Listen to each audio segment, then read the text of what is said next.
Selamat malam, salam sejahtera untuk kita sekalian, ibu, bapak, dan juga saudara yang sama-sama kita diberkati oleh Tuhan.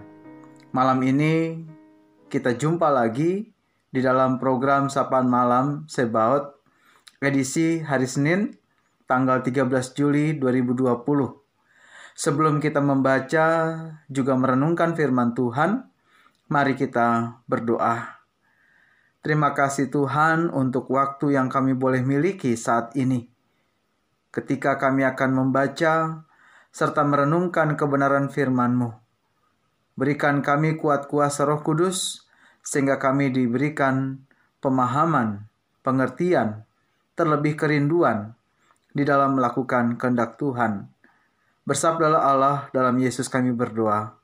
Amin. Bagian Alkitab yang akan kita baca dan juga sama-sama renungkan dari Perjanjian Lama, dari Kitab Mazmur pasal yang ke-139 ayat yang ke-14. Mazmur 139 ayat 14.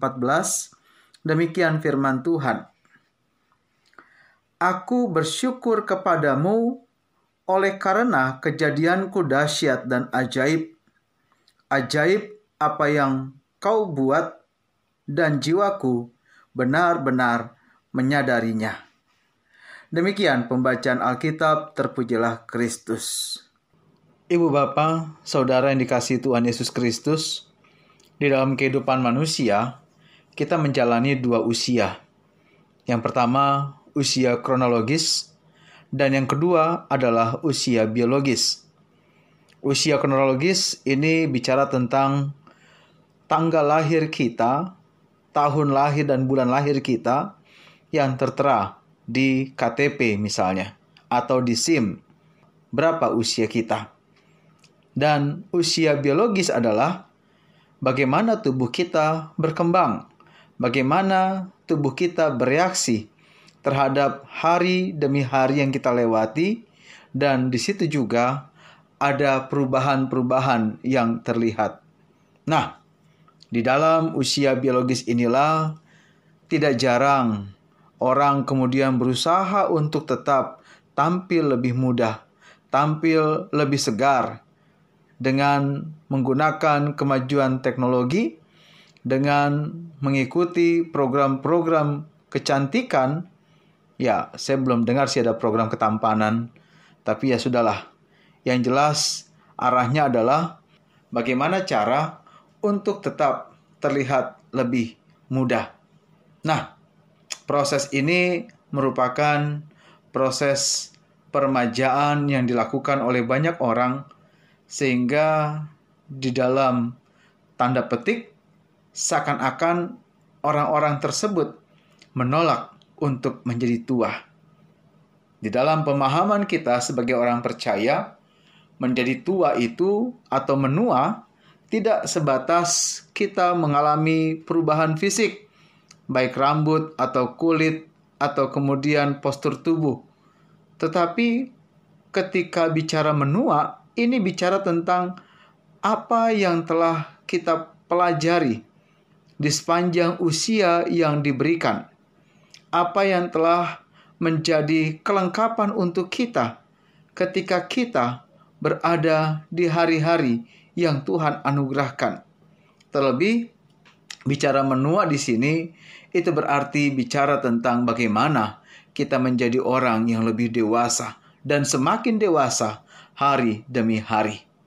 Pemazmur dalam pembacaan kita dengan tegas mengatakan ketika ia bertambah tua atau ketika ia mensyukuri kejadian-kejadian yang ia alami di sepanjang kehidupannya, disitulah ia melihat ada kuasa Tuhan yang bekerja. Ada hal yang dahsyat, ada hal yang ajaib, dan pemazmur memandang segala kehidupannya itu adalah hal yang memiliki makna di dalam kebersamaan dengan Tuhan kita. Ibu bapa, saudara yang dikasihi Tuhan, kita bersyukur hari ini kita dimampukan untuk menjalani hari dan kemudian kita boleh berjumpa secara online. Apa yang kita syukuri hari ini? Apa yang menjadi pelajaran berarti hari ini? Apa yang telah menyadarkan atau bahkan menegur kita di hari ini? Adakah kita semakin berpikir untuk lebih dewasa? Apakah kemudian kita semakin dibentuk oleh Tuhan lewat hari-hari yang telah kita lewati?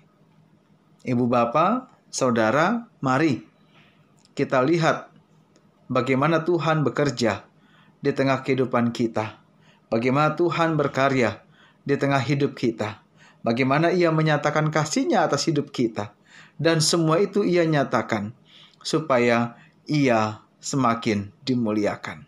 Jadi yang pertama, syukurilah bahwa pertambahan usia kita, baik hari, baik minggu, bulan, tahun yang kita alami, itu merupakan tanda Tuhan masih memberikan proses terbaik dalam hidup kita. Yang kedua, sepanjang apa yang kita alami dan seiring dengan yang kita jalani, di situ juga Tuhan mau mengajar kita untuk kita menjadi orang yang berhikmat, menjadi orang yang lebih lagi melihat kebaikan Tuhan di tengah kehidupan kita, menjadi orang yang lebih lagi menghargai apa yang Tuhan anugerahkan. Waktu yang Tuhan anugerahkan itu bukan hal yang sederhana, tetapi adalah anugerah yang luar biasa. Karena tidak ada di antara kita yang mampu mengulang waktu yang telah kita lewati.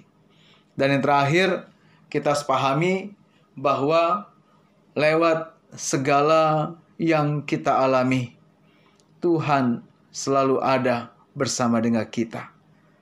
Dikala kita sedang dalam masa pandemi ini, dikala kita sedang bergumul, mari andalkan Tuhan, karena tidak akan waktu berjalan tanpa seizin dan perkenanan dari Tuhan. Selamat beristirahat, kiranya kita terus diberkati oleh Tuhan Yesus Kristus. Amin. Mari kita berdoa. Terima kasih Tuhan untuk firman yang bersama kami renungkan, dan jadikan itu suluh di tengah perjalanan hidup kami. Kami berdoa bagi yang sakit, Tuhan mau sembuhkan siapapun mereka. Bagi yang berduka, Tuhan mau hiburkan.